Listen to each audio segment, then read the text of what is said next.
Hello from Madrid. I just got to my accommodation.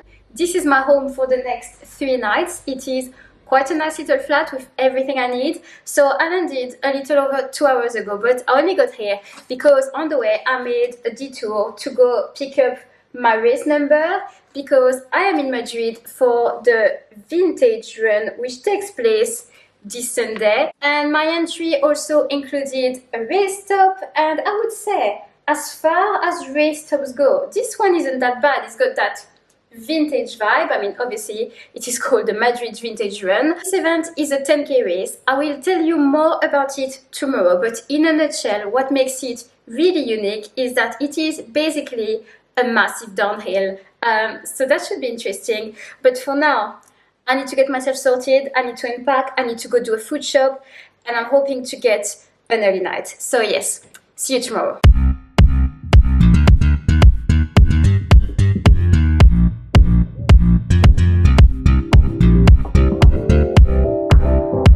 I've just finished my morning run, easy 6k today with some strides at the end.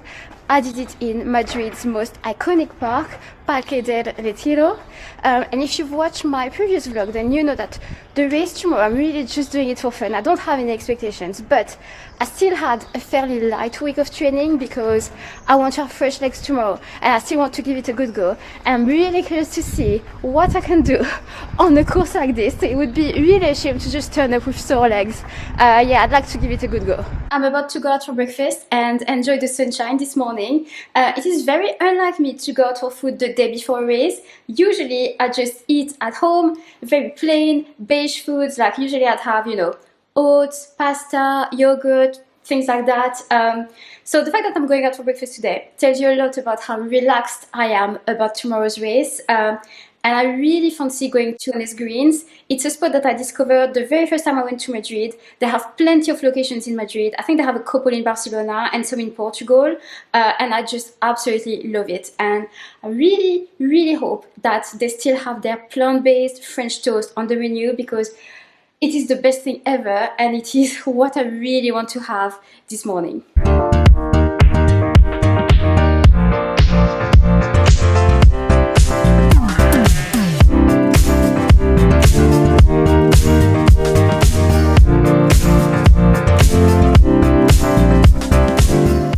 Let's talk a little bit about the Madrid Vintage Run. So let me double check. So the total elevation loss is 141 meters, which is about 462 feet.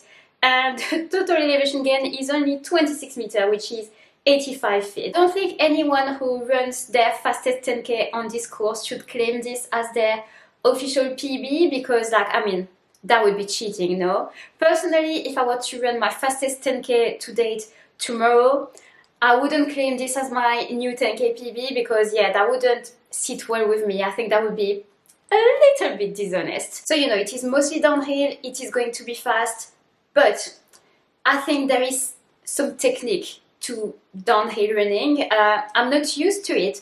I think I will run differently, my posture will be different, maybe my legs will be in bits, maybe I'll have calf cramps, I don't know. But yeah, I've not really practiced downhill running. As you see on the map, the start and the finish lines are quite far away from each other, which is a bit challenging for runners in terms of organization.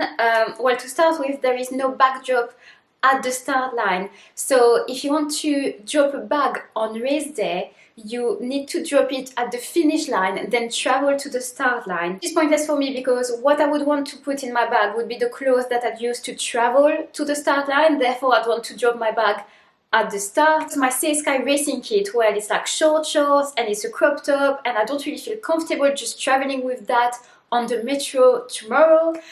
So actually what I'm gonna do is, instead of wearing my official race shorts, which are really short, I'm gonna wear kind of the same but they're slightly longer. And Ben kindly donated a t-shirt which is very long on me, so it's gonna be like a dress basically. So again, I'll feel less naked on the metro and I can throw it away at the start. And then the finish line is less than 2 kilometers away from here, so I'm just gonna run back home. That's gonna be my cool down, so that's no problem, you know, once I finish. Good morning. It's race day.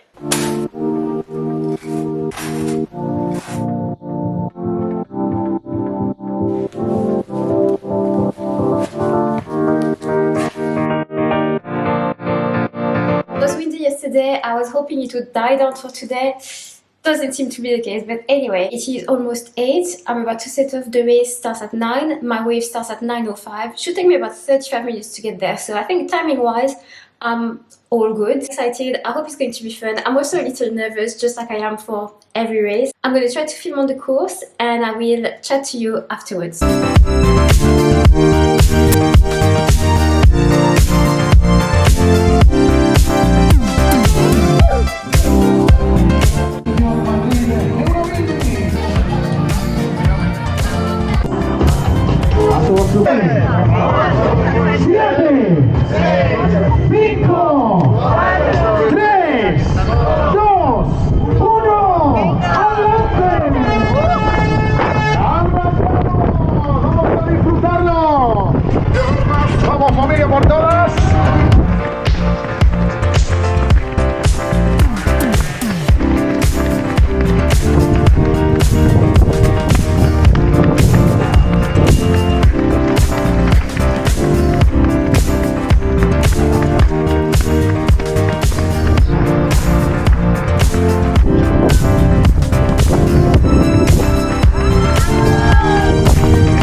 Espectacular, más electrizante, y yo ahora quiero que os deis un aplauso a vosotros. Las pocas carreras tan madrugadoras tienen tanta gente esperando en la recta final, así que muchísimas gracias a Was a lot of fun, this race.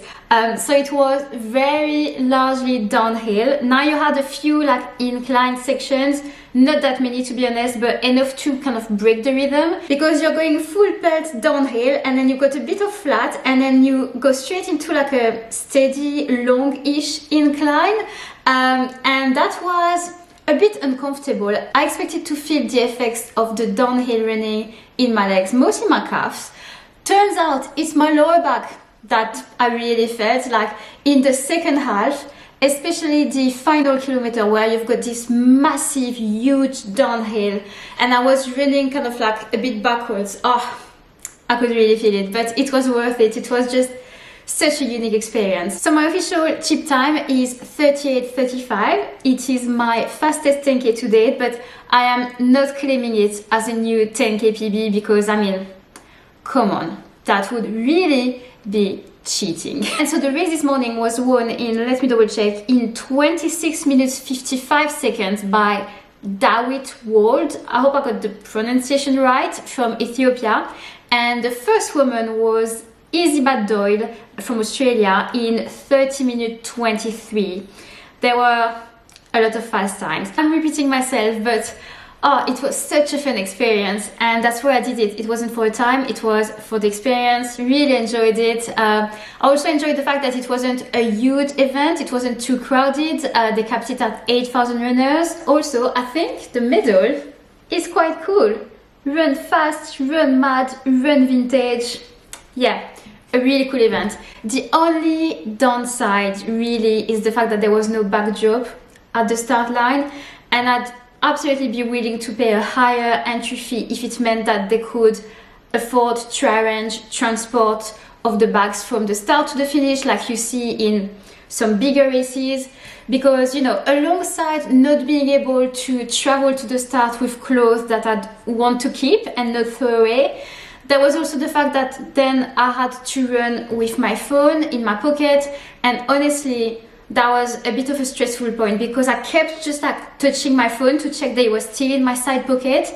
And I mean, it doesn't matter, but I think I would have gone a little faster if I hadn't been, you know, a bit paranoid about dropping my phone. And I also had to carry my card because with the metro in Madrid, if you buy a single ticket, you need to use it on the day. So I had to buy my ticket today. Therefore, I needed to have my card with me this morning. It's not like I could have bought my ticket yesterday. And thankfully with this accommodation, there is no key. It's just a code on the door, because if I had a key, then I would have had to carry it also whilst I was running.